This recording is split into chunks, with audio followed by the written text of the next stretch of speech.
ఇప్పుడే మనం చూసుకున్నట్లయితే డేటా ఎంట్రీ చేస్తుంటే ఎర్రర్. సో మనం చూసుకోవచ్చు ఇంటికి సంబంధించి ఇందిరమ్మ ఇళ్లపై కొత్త అనుమానాలు సరిగా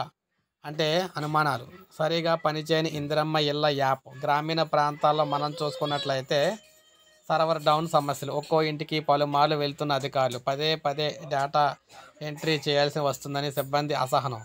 ఒక్కరోజు ఒక్కొక్కరికి 40 ఇళ్ళు టార్గెట్. కనీసం 10 ఇళ్ళు కూడా నమోదు కావటం లేదని ఆవేదన. డిసెంబర్ 31 వరకే సర్వే పూర్తయ్యేలా ఇందిరమ్మ లబ్ధిదారుల్లో మొదలైన ఆందోళన కూడా. మొత్తంగా చూసుకుంటే సంక్రాంతి తర్వాత ఇందిరమ్మ ఇల్లు ఇస్తామని ఇక్కడ ప్రభుత్వం అయితే చెప్పింది.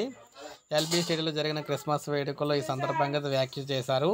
అయితే ఇది ఎంతవరకు సాధ్యం అనే డౌట్ అయితే అంతమందిలో అయితే ఉంది. ఈ మధ్యనే ప్రారంభించిన ఇందిరమ్మ ఇళ్ళ నమోదును యాప్లో వివరాలు నమోదు చేస్తూ ఉండగా సర్వర్లో ముఖ్యంగా టెక్నికల్ సమస్యలు అయితే సర్వర్ అయితే సరిగా పనిచేయట్లేదు.